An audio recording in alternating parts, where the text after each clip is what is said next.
Bonjour à tous, bienvenue à ce 168e épisode des lunchs immobiliers du club. Donc, très content d'être avec vous. Yvan Cournoyer, en compagnie de Jean-Philippe Claude avec moi à la co-animation aujourd'hui. Salut Jean-Philippe. Salut Yvan, comment ça va? Ça va de mieux en mieux en cette journée hyper ensoleillée. Bien été ton voyage en Chine? Oui, je suis content de revenir la tête à l'endroit. Cette année, le sang me montait dans la tête. Non, blague à part, c'était vraiment bien. Vraiment, super beau voyage. Écoute, la muraille de Chine, le marathon, accompagné de mes amis Frédéric, Cynthia, Nicolas. On a tous terminé. Très content dans une journée très chaude. En 6h, 5h30 pour Cynthia et Fred, 6h20 pour nous. Très content. C'est vraiment une belle expérience, autant pour le marathon que pour le pays en général, que c'est vraiment particulier. Fait que voilà, c'est fait. Bravo à vous quatre. Je sais que Nicolas était là. Je vous envie pour la Chine, pas pour le marathon, je vous le laisse, mais pour la Chine. Ouais, ça doit être quelque chose. Donc, bravo, bravo. Voilà, donc aujourd'hui, c'est un QR général. On va parler des sujets, en fait, qui nous interpellent le plus. On peut parler d'analyse de rentabilité, comme on a vu tantôt, d'offres d'achat. On peut parler de marché, on peut parler de tout ce qui vous intéresse, en fait. Donc, on vous invite à poser des questions. Et Jean-Philippe et moi-même, on va se donner corps et âme pour y répondre. Donc, est-ce que les gens se sont manifestés, Jean-Philippe? Oui, il y a une question de Cédric, mais pendant que vous posez des questions, un petit retour quand même rapide de marché. On a eu une baisse de l'inflation, hein. C'est quand même une bonne nouvelle, un peu inattendue, là. En tout cas, les paris sont ouverts pour le 5 juin. Il y en a qui disent que ça va baisser, d'autres non. Ça va peut-être, en tout cas, du moins, si ce n'est pas le 5 juin, ça va être le 26 juillet pour la prochaine annonce. Fait que très intéressant. Les taux flottent pas mal au même niveau qu'ils ont été là, depuis le début de l'année. Fait qu'on attend. On a également des petites rumeurs. La SCHL va peut-être changer les programmes. Ça se discute entre les lignes. Donc, soyez prudents dans vos financements. Assurez-vous d'avoir des belles offres d'achat comme Yvan l'enseigne. Il y a des belles offres d'achat pour vous protéger si jamais les critères changent. Mais bref, ça flotte un peu. Donc, c'était mon petit tour de marché. Puis, je vais avec Cédric Carignan, qui est une question hyper classique qu'on reçoit très fréquemment. Là. Je débute dans l'immobilier. Est-ce que je devrais commencer avec un triplex, quadruplex? En fait, si tu me permets, Yvan, je vais la faire vu que j'ai passé par ce périple. En fait, je trouve que la plus belle façon pour entrer dans l'immobilier, si jamais vous n'êtes pas propriétaire, encore plus, c'est l'idéal, c'est de commencer avec un duplex, triplex, quadruplex. C'est la maternelle de l'immobilier, si on peut le dire comme ça. C'est le début. Avec ça, on gère 1, 2, 3 locataires. Ça nous permet d'y habiter, donc on a une place. Donc, au lieu d'envoyer de l'argent dans un loyer qui est disparu, qui ne reviendra jamais, on fait un paiement d'hypothèque, il y a un paiement en capital là-dessus qui nous revient, on a une plus-value, on embarque dans le jeu doucement. Fait qu'on apprend, on apprend à vraiment tout gérer notre petit projet immobilier. Fait que c'est vraiment la petite école de l'immobilier. Et les gros avantages, c'est que les mises de fonds sont très petites. Donc, vous avez, si vous êtes propriétaire occupant, 5 pour un duplex, 10 pour un triplex, quadruplex. C'est sûr que ce ne sera pas cash flow positif, à moins que vous soyez en région, là, très éloigné. Là, mais si vous êtes dans le proche des grands centres, ça va être cash flow négatif. Mais ça reste que vous allez probablement perdre moins d'argent que juste laisser un loyer partir comme ça. Fait que c'est vraiment une super belle façon de commencer en immobilier. Voilà. Effectivement, ça risque d'être cash flow négatif avec la flambée des prix, là, surtout dans les duplex, triplex, quadruplex, c'est excessivement cher. Donc, quand on veut y accéder, il faut s'attendre à payer quand même un plus gros loyer. Oui, c'est vrai qu'on ne jette pas l'argent par les fenêtres. Par contre, notre loyer va être beaucoup plus cher. Mais par contre, il y a de l'argent qui nous revient, comme tu disais, Jean-Philippe.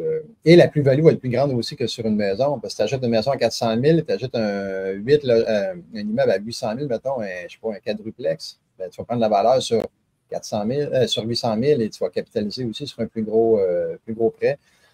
Donc, il y a des pour et des contre. Ça dépend aussi de la quiétude qu'on veut, parce qu'aller dans un triplex, ben, on a des voisins. Quand on achète notre maison, on a la paix. Donc, c'est à réfléchir. C'est qu'est-ce que j'avais dit à quelqu'un aussi quand j'avais acheté un triplex? Il dit, ah, t'as des locataires. Il dit, toi, qu'est-ce que t'as acheté? T'as un condo. Toi, ton voisin, tu ne le choisis pas. Nous, le voisin, on l'a choisi. Fait que, tu sais, évidemment, en respectant les critères de sélection, etc., mais ça reste quand même que tu vas choisir ton locataire et tu as un certain pouvoir, entre guillemets, là, dans les règles de l'art sur ton locataire, alors que quand tu es en condo et tu vis avec qui est à côté de toi. Fait que, pensez-y. Très bon point. Très bon point pour les condos. Ouais. Voilà. On a Danny Fizek, une question qui n'est pas en lien avec vraiment le lunch, mais où on s'en va au Maroc? Patience, Danny, on dit ça sous peu. Donc, je sais que tu Deux, trois tentes dans le désert du Sahara, c'est ça que j'ai entendu? C'est ouais. ça? Évidemment, ça ne sera pas ça. On fait des blagues. Excellent. Donc, il y a Jérémy Carrière qui demande quelles sont les démarches à prendre pour acheter un immeuble et le faire financer avec le programme APH Select Efficacité énergétique? Toi qui es là-dedans, Jean-Philippe, tu peux peut-être pouvoir y répondre, mais il y a Alain Côté de Énergie AB2C qui dit Jérémy, tu peux me rejoindre via le site web qui ont mis, j'ai fait une petite plug là-dedans. Donc, je te laisse répondre là-dessus, Jean-Philippe, en cherchant une autre question. Oui, en fait, ben, c'est assez simple. En fait, Jérémy, en fait, il faut que, tu aies un critère de sélection de l'efficacité énergétique que tu dois aller chercher. Donc, sur le site de l'APH Select, tu vas voir, là, il y a 3 critères. Ça dépend si c'est un bâtiment neuf ou si c'est un bâtiment usagé. Là, vous avez 2 critères différents. Et selon un cumul de points, ben, tu as des conditions de financement différentes. Là, on a déjà couvert l'APH Select plusieurs fois dans les lives. Là. Mais bref, ça prend un rapport d'efficacité énergétique du bâtiment. Donc, ils vont avoir une simulation énergétique qui va être faite. Donc, ils vont modéliser le bâtiment en fonction des isolations et tout. Et ils vont modéliser les changements dans le bâtiment. Puis après ça, ils vont sortir un rapport d'efficacité énergétique avec le pourcentage d'énergie économisée. Puis, basé là-dessus, ça va sortir tes points. Les analyses peuvent varier de prix. Là. Ça va varier entre 6 et 12, 15 000 à peu près. Là. Il y a vraiment une variété de prix là-dedans. Je ne te conseille pas nécessairement d'y aller pour le plus cheap parce que le plus cheap peut sortir des solutions qui vont te coûter très cher à faire. Parce qu'évidemment, sur un bâtiment, tu peux y aller sur plein de facettes différentes là, pour lui faire gagner de l'énergie. Donc, y aller avec des dépenses moins coûteuses qui sont plus payantes en efficacité énergétique. Voilà. Puis, je sais aussi qu'il y a des subventions qui sont offertes également pour ce genre de rapport-là, pour sauver des sous. Fait que voilà, c'est comme ça que ça marche. Puis après ça, on envoie ça à la SCHL avec une attestation. Et c'est pas plus compliqué que ça. Tout dépendant des prêteurs, fait à noter, tout dépendant des prêteurs, vous avez entre 2 mois, des fois même 1 mois, à 1 an pour faire les travaux d'efficacité énergétique. Vous n'êtes pas obligé de les faire tout de suite. Vous pouvez faire l'achat avec la promesse de faire ces travaux-là. Ça dépend du créancier. Fait que faites attention, il y a des créanciers qui vont demander du 30-60 jours pour effectuer les travaux. Fait que des fois, c'est des gros travaux, les toitures et tout. Fait que faites juste choisir votre créancier pour s'assurer que vous avez un 12 mois là, qui vous laisse un petit peu plus de jus. Très bon, très bon. Puis on dirait que le sujet de ce midi, c'est le financement SCHL. C'est assez populaire. Une autre question que je vais te laisser aussi parce que tu as évoqué tantôt le point, là, les rumeurs qu'on entend sur le changement des programmes de financement SCHL. Ben, ça reste des rumeurs, OK? Là, revenez-moi pas dans un mois pour dire hey, c'est pas ça que je chante. Tu es le messager, comme tu dis. C'est des petits oiseaux là, qui viennent jaser. En fait, personnellement, de mon avis personnel, je pense que l'efficacité énergétique, ils vont peut-être jouer peut-être un mélange des deux, hein, abordabilité, efficacité énergétique. C'est mon avis à moi. De ce qu'on entend de l'extérieur, c'est que 95% de financement, c'est beaucoup. Fait qu'ils vont peut-être le diminuer un peu. Puis 50 ans d'amortissement aussi, c'est beaucoup. Fait que j'ai l'impression que la SCHL attend peut-être la baisse de taux là, pour relâcher le marché et éventuellement resserrer un petit peu les critères au niveau de l'APH Select. Fait qu'ils vont peut-être baisser l'amortissement, peut-être baisser le ratio pré-valeur. Et j'ai le feeling personnel qu'il va falloir avoir un mix d'efficacité énergétique avec abordabilité parce que la plupart des propriétaires, on va juste en efficacité énergétique, ce qui n'est pas nécessairement toujours la vision de la SCHL. Fait que c'est le feeling que j'ai. C'était supposé être annoncé en avril, ça ne l'a pas eu. C'était supposé être annoncé en mai, ça ne l'a pas eu. Là, c'est en juin. Fait que, est-ce qu'ils attendent la baisse de taux? J'ai le feeling qu'il y a ça parce que s'ils squeezent le PH Select avec les taux qui sont toujours hauts, ben là, ils vont ralentir le marché. À voir. Donc, on va focuser plus aussi. Ce que j'ai entendu, c'est qu'il y a plus de focus qui va être donné sur les bâtiments neufs. On veut construire du logement. Encore là, prenez-moi pas Et don't shoot the messenger. Là. Moi, je fais juste répéter les échos. Fait que ça peut être complètement faux comme ça peut être 100% vrai. Okay? Je fais juste vous donner qu'est-ce qui s'entend. Excellent, JP. On continue dans la même veine.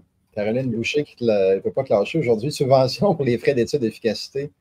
Par quel organisme? Je sais que nous, on est en train d'en faire un là, avec justement Alain et Brian, donc pour un immeuble qu'on a à Joliette, sauf que c'est pas moi qui s'occupe du dossier. Donc, subvention pour les frais d'études d'efficacité, par quel organisme? Peut-être que Alain pourrait nous répondre. Sinon, oui, Alain serait plus approprié pour répondre. Nous, on n'avait pas fait ce mécanisme-là de notre côté. Hey, merci Alain d'être là ce midi. Allume ta caméra, on va te rajouter. Excellent. Autre question qu'on a ici. On a dit autre chose. Les gens sont tranquilles. Quand même, là, sont axés efficacité énergétique, financement SCHL. Ben oui, c'est ça. Ouais. Ah, Pierre Péloquin. Pierre Péloquin, pour la Banque Laurentienne, je ne sais pas si c'est une question, je lis comme ça, là, sans filet. Pour la Banque Laurentienne avec la SCHL, pour les financements de multiplex, on me dit qu'il débourse sur simple présentation d'une offre d'achat pour un autre immeuble ou d'une soumission pour des travaux. Êtes-vous au courant? Ouais, OK. Bon, là, ce qu'on parle, c'est le retrait d'équité. OK? Je pense que c'est ça que j'ai compris dans la question, Yvan, là? Le retrait d'équité. Oui. Pour être sûr, tu vas acheter d'autres choses en immobilier, mais tu as une offre d'achat, ça devrait fonctionner. Oui et non, OK. Encore une fois, ça dépend du créancier, Pierre, parce que les créanciers qui titrisent les prêts, là, comme les First National, MCAP, People's Trust, eux autres, ils titrisent les prêts. Fait que l'argent est déjà parti. Là. Il est parti et revendu. Fait que eux, il va falloir que tu prouves, généralement, là, encore là, parle à ton courtier hypothécaire, généralement, il va falloir que tu prouves l'utilisation des fonds à l'intérieur du délai, à l'intérieur des 5 ans du financement, que tu prouves l'utilisation des fonds. Fait que là, il va falloir que tu fasses un achat ou que tu fasses quelque chose avec cet argent-là. Il faut que tu le démontres. Généralement, les autres, oui, une promesse d'achat, ça fonctionnait pour libérer les fonds. Desjardins ont été plus stiffs dernièrement, puis ça a irrité beaucoup de gens sur ce point-là, où est-ce que là, ils gardaient les fonds vraiment dans un compte en fidéicommis, où est-ce qu'on avait un petit intérêt qui roulait là-dessus, puis là, c'était un déboursé vraiment sur un projet. Ils sont en train de changer ces règles-là. Ça a créé beaucoup de grogne chez les investisseurs de ne pas avoir accès à l'argent tout de suite. Pour les débourser. Fait qu'il va falloir, ils vont libérer l'argent, mais ils vont demander la preuve au bout d'un an. De ce que j'ai entendu, là, encore là, ça peut changer. Là. Je ne sais pas si c'est effectif aujourd'hui. À l'intérieur d'un an, il va falloir prouver que cet argent-là a été utilisé pour faire de l'immobilier. Fait que la règle de l'art, c'est de dire oui, d'avoir un autre projet ou de l'utiliser pour un autre projet immobilier. Malheureusement, dans le marché actuel, pour le retrait d'équité, ce qui marche le mieux, c'est de vendre l'immeuble. Donc, si jamais vous voulez sortir cet argent-là, ce que je conseille aux gens, c'est avec ton retrait d'équité, rachète un immeuble, puis revends-en un, profite-en peut-être pour en faire un flip, rachète un immeuble, rachète une maison, rénove, revends, tu vas faire ton profit, puis tu vas avoir ton retrait d'équité dans tes mains. Je pense que c'est la meilleure façon de faire. Voilà. Merci Jean-Philippe. Sébastien Martel, salut les gars. La modification du taux d'inclusion sur le gain en capital sera-t-il vraiment adoptée le 25 juin selon vous? Quoi penser d'une contre-lettre avec avocat pour passer outre? Il y a des rumeurs que ce ne serait pas adopté. Il y a des rumeurs que ce ne serait pas nécessairement mis en place le 25 août.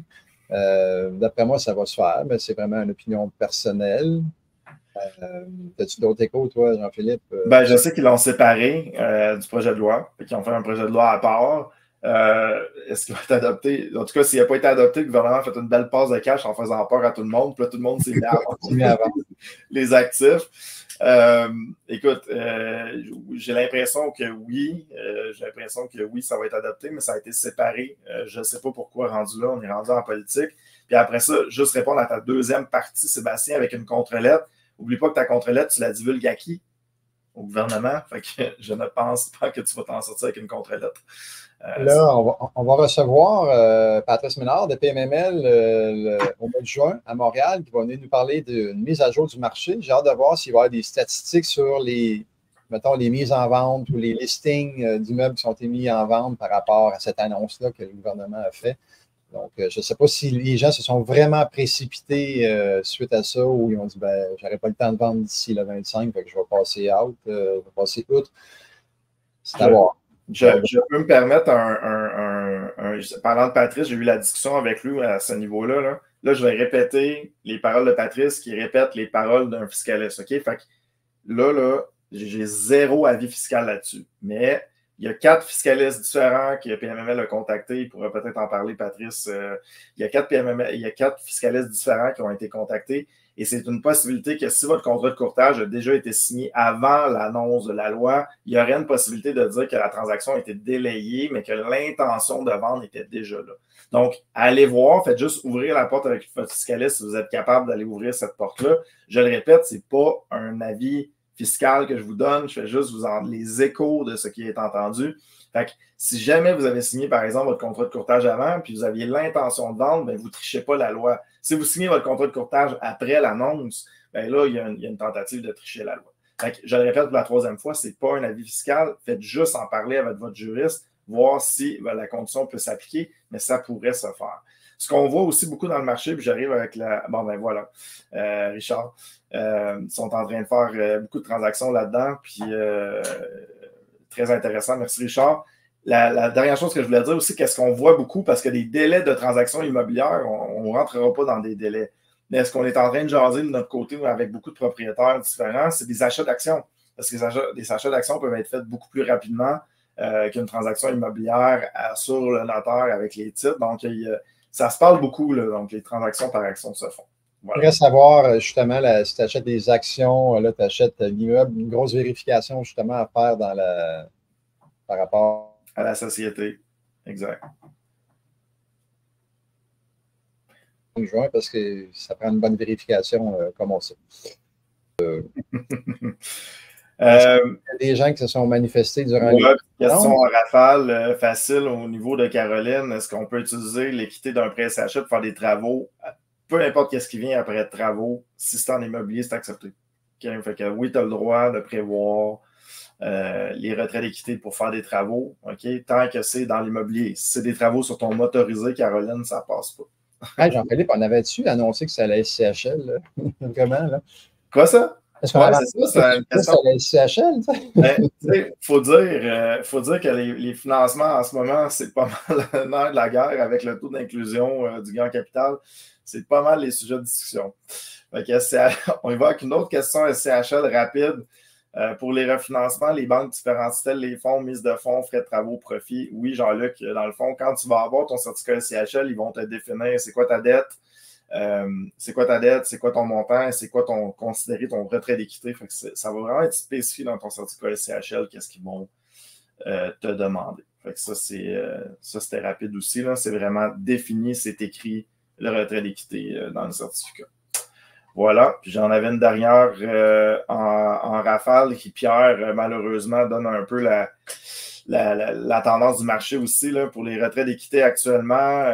Pour la revente avec le taux d'inclusion, il y a plusieurs propriétaires qui ont décidé de remettre leur vente à l'infini, de jamais vendre ou du moins de vendre au décès et de refinancer constamment.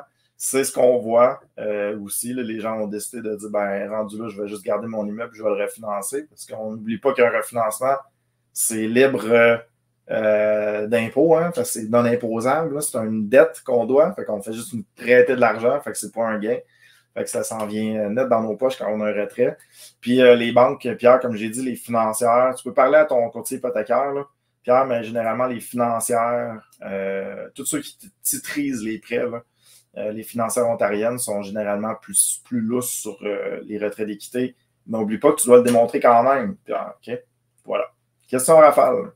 Oui. Puis avant de procéder au tirage, je vous rappelle que ceux qui ont partagé le lunch en inscrivant Go, je vois beaucoup d'erreurs, des lettres minuscules, un P qui apparaît à travers ça. Donc, on vous laisse la chance de le faire comme il faut en partageant, en inscrivant Go en lettres majuscules. Donc, ceux qui veulent participer, on fait un tirage dans quelques minutes. Fanny Parisé, quelles sont les banques qui font des prêts pour des investissements en Amérique latine? J'ai aucune idée de ça. C'est pas Fanny. S'il y a des gens qui ont la réponse, gênez-vous pas pour l'inscrire dans le chat pour aider Fanny. L'Amérique latine, en plus, c'est tellement large. C'est des pays que tu as le droit d'être propriétaire du terrain, d'autres non. Fait qu'il faut, mon Dieu, Fanny, peut-être écrire où est-ce que tu veux, peut-être que la communauté va t'aider à ce niveau-là.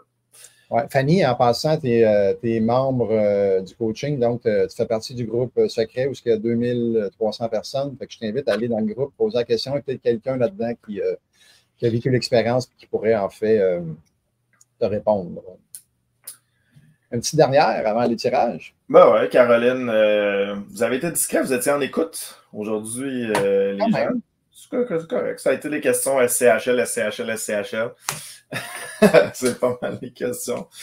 Institution la plus souple dans les financements SCHL. Ben écoute, actuellement, Caroline, ça n'existe pas plus souple avec SCHL.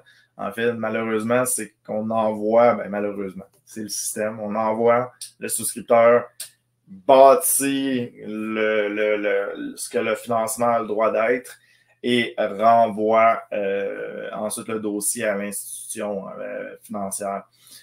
J'aime beaucoup travailler avec des courtiers hypothécaires ces temps-ci parce que les banques ont différentes règles, différents appétits, différentes marges aussi, hein, parce que la SCHL va vous donner un taux, par exemple, et là, en fonction de la fluctuation du taux du jour, plus ce qu'on appelle le spread en bon français, le profit de l'institution financière va varier selon les appétits. Donc, courtier, hypothécaire, on obtient le certificat, puis ensuite, on peut aller magasiner les différents créanciers suite à ça. Et là, c'est là que tu vas avoir ta souplesse, mais en réalité, la souplesse, il n'y en a pas au niveau de la SCHL. Si c'est une boîte carrée, le prêt, il faut qu'il rentre dans la boîte carrée, tout simplement. Voilà. Dans le chat, les amis, une émission, en fait, un reportage sur ici.tout.tv. C'est le dernier flip marchandisé de l'immobilier. Je ne sais pas s'il y a des gens qui ont vu ça. Mais ils disent que l'immobilier, en fait, les résidences, c'est un besoin essentiel et tout ça, mais avec les années, ça s'est vraiment marchandisé. Donc, c'est rendu une business. Hein, puis les prix ont vraiment beaucoup augmenté par rapport au salaire des années 60, 70. Ils disaient que les années 60, le salaire moyen était de 12 000, mais une maison coûtait 36 000, donc 3 fois le salaire moyen pour acheter la propriété. Puis à Laval, récemment, le salaire moyen au Canada, c'est à peu près 60 000, mais les propriétés sont à 600 000, donc 10 fois plus. Donc, c'est très difficile pour les gens d'accéder à la propriété. Puis là, ils veulent s'inspirer d'un sénateur, en fait, qui, je pense qu'il est au Vermont, ou quelque chose dans un État dans ce coin-là. Puis, ils veulent, en fait, faire des fiducies communautaires, sortir certaines propriétés pour les protéger de l'inflation. Puis ces propriétés-là seraient, en fait, on ne pourrait pas les acheter plus cher qu'un prix qui aurait été fixé. Donc, je pense que ça va faire parler pas mal le monde. Je ne suis pas sûr que c'est... Ben, ça peut s'appliquer ici, mais je suis très, très curieux de voir comment les gens vont recevoir la chose. Ceux qui ont des immeubles à revenus, c'est sûr qu'ils vont être très, très contents de ça. De la fiducie. Ben, en fait, est-ce que les groupes, est-ce qu'ils peuvent se créer en parallèle? Parce qu'au Forum d'investissement québécois multirésidentiel, cette année, on voyait vraiment que les institutions, il y avait un changement de vision là-dessus, de dire, tu sais, ils commencent à avoir un problème ou avoir des villes saines, en fait. Là. Ou est-ce que là, on a besoin de tous les salaires pour faire fonctionner une ville? Et on voyait vraiment un changement où dire, OK, ben, on va essayer d'inclure de l'abordabilité dans nos systèmes. Je trouvais ça intéressant. Je trouvais ça vraiment intéressant de créer des communautés. Est-ce que ce ne serait pas plutôt au gouvernement de mettre des incitatifs puis en construire? C'est aussi plutôt que d'aller au privé, c'est qui va avoir peut-être l'heureux élu pour offrir ces logements-là? Non, c'est une vision différente, mais on parlait, par exemple, la SCHL avec l'abordabilité, ils le font déjà.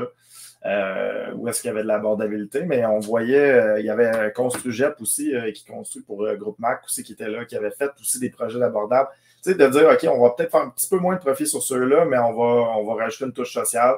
Je trouvais ça vraiment intéressant, puis on voyait le forum a vraiment changé de mes immeubles à la communauté. On avait un regard complet. Vraiment intéressant. Je vais le regarder. J'ai entendu des bons et mauvais commentaires face à ce documentaire. Il y a des pour et des contre, évidemment, mais c'est juste de transformer ça ici, transférer ce qui était fait là-bas depuis plusieurs années. Je pense que depuis les années 80, ça existe là-bas. 25 à 30 du parc locatif a été mis dans les fiducies. Comment qu'on va accueillir ça aussi au Québec? J'ai hâte de voir. Ça fait partie du futur de l'immobilier. Peut-être qu'on pourra vous en parler plus en détail lors d'une soirée mensuelle. Quand j'aurai plus de des cheveux blancs dans ma barbe.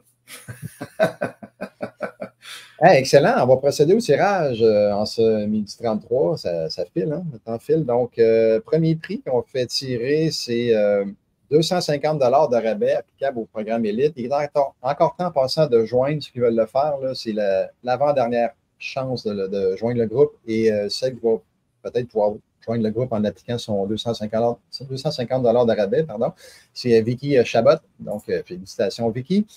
Prochain prix, c'est l'analyse de rentabilité des immeubles à revenus, formation à la carte ou en prix enregistré, offerte par Jean-Philippe. Et c'est une valeur de 400 $ Et le gagnant ou la gagnante, Maxime Dolbec.